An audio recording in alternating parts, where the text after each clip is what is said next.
Hey pilots, I'm Major Payne and this is special episode, War Thunder vs World of Warplanes. I'm going to talk about the difference between those two games, and why I'm choosing World of Warplanes over the War Thunder.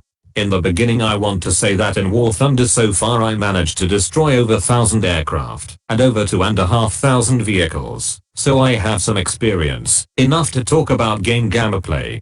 Let's start with the game economy. So, in War Thunder we have silver lions as a main currency, then they are golden eagles, so pretty much the same as in World of Warplanes, with the exception that in World of Warplanes we have a chance to get this gold for free for different kinds of missions, and so far I never get a single golden eagle in War Thunder, except the one I bought.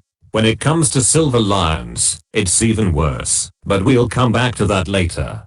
Let's talk about crates and prices. How games reward you for playing missions or other events. Well, in World of Warplanes we have a lot of different events, daily missions, weekly missions and so on, and we keep getting those crates, and in them we get premium days account, we get gold.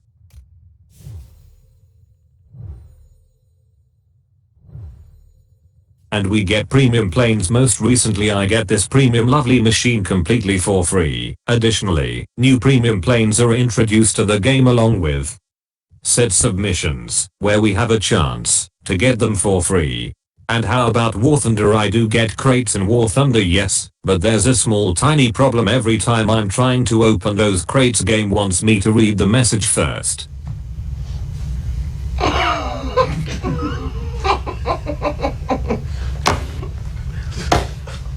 How many keys, you cocksucker? In English, please. Excuse me? In English. How many fucking keys, you cocksucker? What the fuck? No, I'm not fucking kidding. This fucked up game wants you to buy a key with money to open the gift boxes that you supposedly get for free.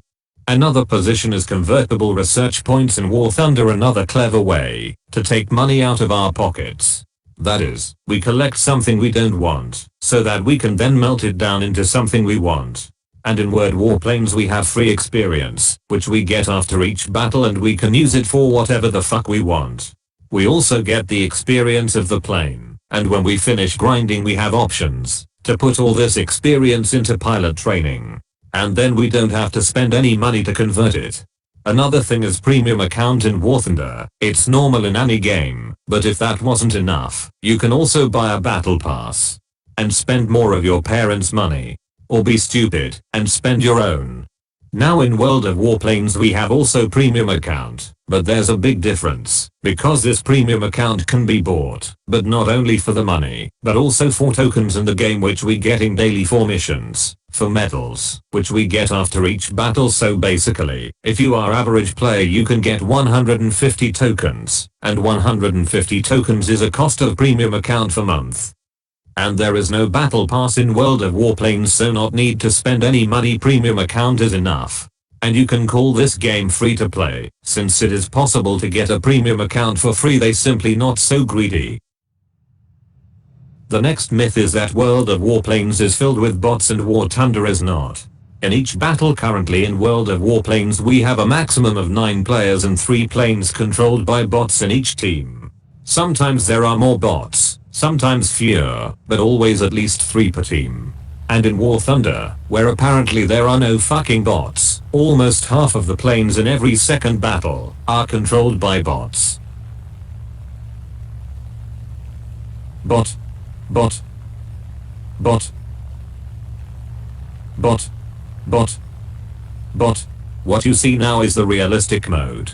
Bots are here not because of the low number of players, in my opinion, but because the game is very difficult and often most of the team does not even get a single kill in a battle.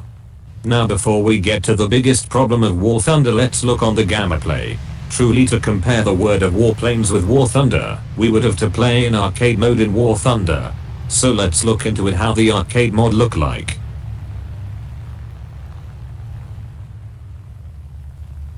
I leave that without the comment.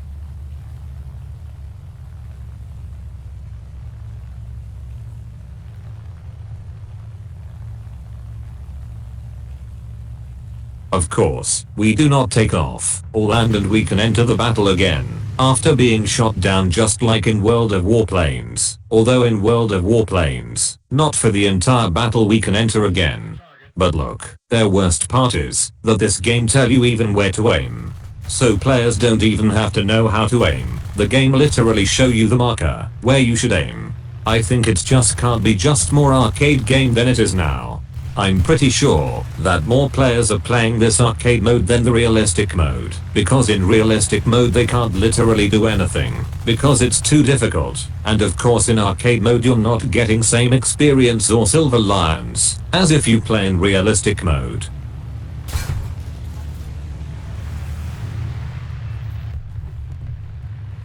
World of Warplanes is also an arcade game, but here at least we have to be able to aim well.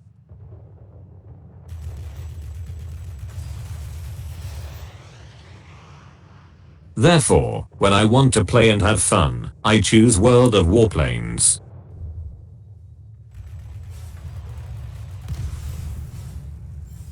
But let's look into the realistic mod, how realistic it is actually. Let's say I'm gonna crash on this airfield now in realistic mode. I crash beautifully and now what? Italian mechanics probably use baking powder.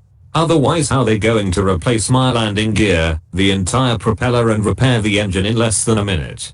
And magically the plane lines up on the runway. It's a really fucking realistic mode, isn't it? So I have a request. Let's stop fooling ourselves. It's a game, and it's a game. Both of them can be liked and cool, but they are different from each other.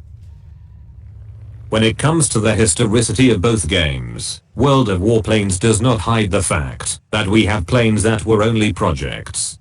And in my opinion it's nice that they came to life and we can see what they would look like and how they perform in battle. And War Thunder pretends to be a historically accurate game. But please, it's nonsense. They have a plane in the technology tree like HO 229 V3. And the truth is that there was a prototype without engines, a glider HO 229, and it had an accident, then another one with engines, flew and also crashed, and the pilot died after 2 weeks in the hospital. But the Nazis liked the idea, and so they designed and prepared a new aircraft, larger the H 229 V3. But according to Wikipedia, this plane was never completed. So there is at least one that has never flown, between others planes that flew only a few test flights. And so saying War Thunder is historical is the same as spitting into the wind and saying it's a light rain. World of Warplanes. It's a game where we are constantly in action. It gives a lot of pleasure and fun. It is much more dynamic.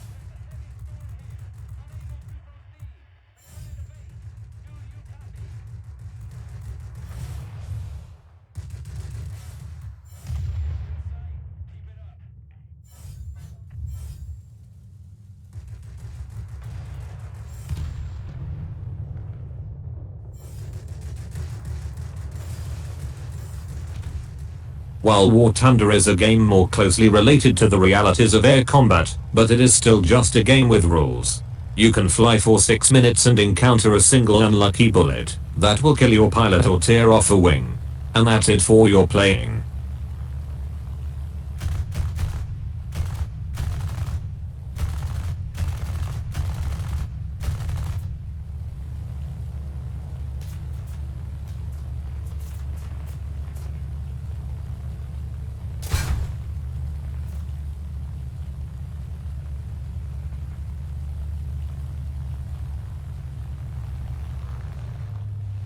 But you can also be luckier, and after 11 minutes of flight you finally catch the bomber and enjoy this one victory.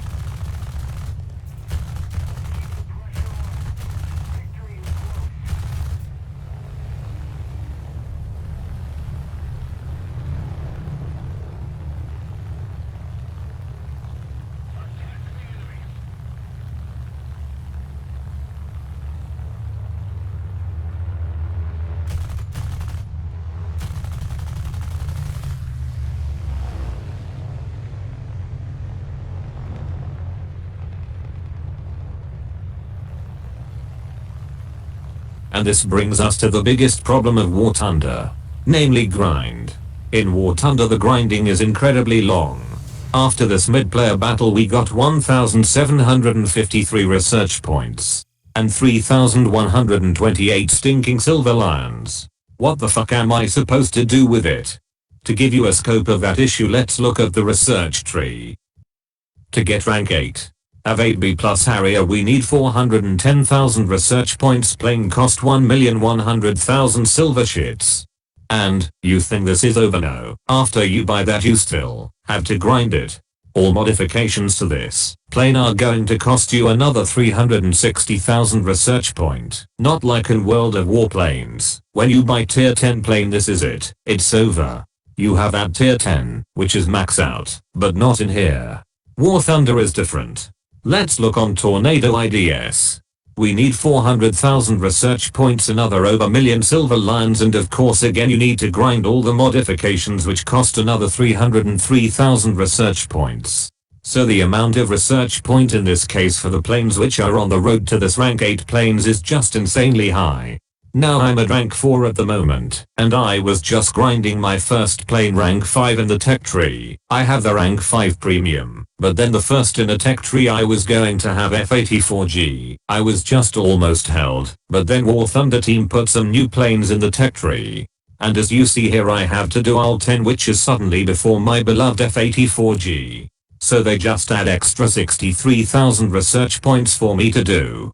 But it's even funnier here, if you think about that this is actually Soviet fucking planes, how they get into Italian tech tree, historically speaking, come on. So I tell you how they figured out that they're gonna put Hungarian planes into the Italian tech tree, and those Hungarians don't have their own planes, they have Soviet planes, and that's how Soviet Yak-9 is an Italian tech tree.